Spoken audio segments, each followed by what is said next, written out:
Good morning, respected teachers, coordinators, and my dear friends. It's me, Jibesh Kumar Sah from 782.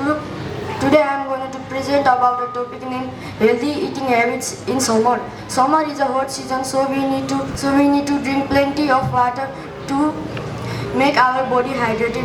In summer we lose plenty of water through sweating.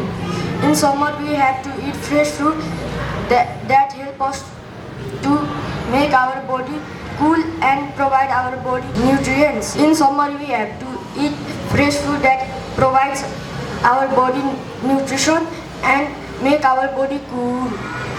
Instead of eating spicy stale foods, we have to eat fresh prepared meals for keeping our body cool and providing our body nutrition.